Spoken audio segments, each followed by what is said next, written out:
System. ಗುಜರಾತ್ನಲ್ಲಿ ban ಮಾಡಿದರು, ಅದರ ಕಳ್ಳ ಸಾರಾಯಿ ಜೋರಾಗಿಬಿಟ್ಟಿತ್ತು. ಬಿಹಾರದಲ್ಲೂ ಅದೇ ಪರಿಸ್ಥಿತಿ. ನಮ್ಮ ನಿತೀಶ್ ಕುಮಾರ್ ಇದ್ದಾಗ ಮಾಡಿದರು, ಹೆಣ್ಮಕ್ಳ ಮೇಲೆ ಸೋಟ್ ತೋರಿಸುವಾಗಿ. ಅದರ ಪ್ರಾಮಾಣಿಕವಾಗಿ ಅದನ್ನು ಎಸ್ಟಾಬ್ಲಿಷ್ ಮಾಡೋಕ್ಕಾಗಲಿಲ್ಲ. ಅವರಿಗೆ ಎಸ್ಟಾಬ್ಲಿಷ್ ಮಾಡೋಕ್ಕಾಗಲಿಲ್ಲವೋ ಅಥವಾ ವ್ಯವಸ್ಥೆನ ಬದಲಾಗಲಿಲ್ಲವೋ ಅದು ಬೇರೆ ಮಾತು. ಯಾಕಂದರೆ ಇವತ್ತು ನಮ್ಮ ದೇಶದ 50% ಹೆಣ್ಮಕ್ಳು, ವಿಶೇಷವಾಗಿ ಮ್ಯಾಕ್ಸಿಮಮ್ ಯಾರು ಸಾರಾಯಿಯನ್ನು ತೊಗೊಳ್ಳೋದಿಲ್ಲ.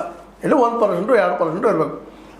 ಅವರು ಮತ್ತು ಇಲ್ಲಿ ಪ್ರಾಮಾಣಿಕರು ಕೂಡಿದ್ರು ಓಡಿಸ್ಲಿಕ್ಕೆ ಸಾಧ್ಯ ಅದ, ಇಲ್ಲಂತಲ್ಲ. ಅದ್ರ ಪ್ರಾಮಾಣಿಕರಿಗೆ ಒಂದನೇದಾಗೆ ಭಾಳಷ್ಟು ನಮ್ಮಲ್ಲಿ ಪ್ರಾಮಾಣಿಕರಿದ್ದಾರೆ, ಇಲ್ಲ ಅಂತಲ್ಲ. ಜ್ಞಾನ ಇಲ್ಲ, ತಿಳುವಳಿಕೆ ಇಲ್ಲ, ಧ್ವನಿ ಇಲ್ಲ.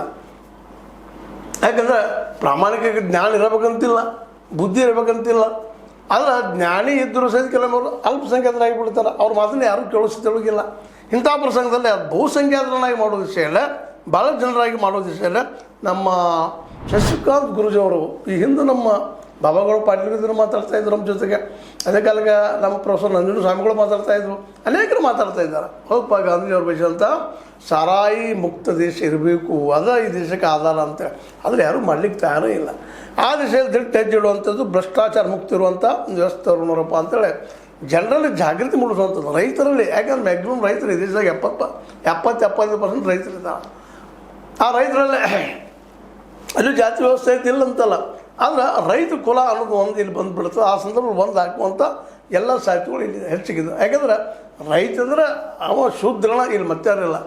ಯಾಕಂದರೆ ಶೂದ್ರ ಅಂತ ದುಡಿಯುವಂಥ ವ್ಯಕ್ತಿ ಅವರು ಶೂದ್ರರು, ಅದರಲ್ಲಿ ರೈತರ ಮ್ಯಾಕ್ಸಿಮಮ್ ಇದ್ದಾರೆ. ಅದರಲ್ಲಿ ಉಳದ ಕೆಳಜಾತಿ ಜನ ಅವರು ಎಲ್ಲ ಕೂಡಿದಾರೆ. ಅದರಲ್ಲಿ ಸ್ವತಂತ್ರವಾದ ಮೀಡಿಯಾಗೆ ಬೇಕಾಗಿರುವುದು ಸ್ವತಂತ್ರ ಧ್ವನಿ. ಆ ಸ್ವತಂತ್ರ ಧ್ವನಿ ಉಳಿಸಲು ನೀವು ಮಾಡಬೇಕಾದದ್ದು ಇಷ್ಟೇ. ಅದೇನಪ್ಪಾ ಅಂತಂತಂದ್ರೆ, ನಿಮ್ಮ ಕೈಲಾದಷ್ಟು ಸಹಾಯ ಈ ಚಾನಲ್ಗೆ ಮಾಡಿ ಹಾಗೂ ನಿಮ್ಮ ಧ್ವನಿಯನ್ನು ಕಾಪಾಡಿಕೊಳ್ಳಿ. ದುಡಿದು ಊಟ ಮಾಡುವಂಥದ್ದು, ಭೂಮಿಯಿಂದ ಊಟ ಮಾಡುವಂಥದ್ದು, ಭೂಮಿ ಮೈಯನ್ನು ನಮಗೆ ಕೊಟ್ಟು ನಮ್ಮ ಮೈಯ ಬಣ್ಣವನ್ನು ಅದಕ್ಕೆ ಕೊಟ್ಟು ಬದುಕುವಂಥ ಜನ, ಇಂಥ ಜನರ ಜಾಗೃತಿ ಮಾಡುವಂಥದ್ದು. ಅಲ್ಲಿ ಶಿಕ್ಷಣ ದೊಡ್ಡ ಪ್ರಮಾಣದಲ್ಲಿ ಇಲ್ಲಿದ್ದು, ಶಿಕ್ಷಣ ಇದ್ದರೂ ಸಹಿತ ಅವರ ಬದಲು ಮಾಡಿಸುವಂಥ ಒಂದು ಶಕ್ತಿ ಉಳ್ಳಂಥ ಶಿಕ್ಷಣ ನಾವು ಇವತ್ತು ಕೊಡ್ತಾ ಇದ್ದೀವಿ ಇಲ್ಲ ಅನ್ನೋಂಥ ಒಂದು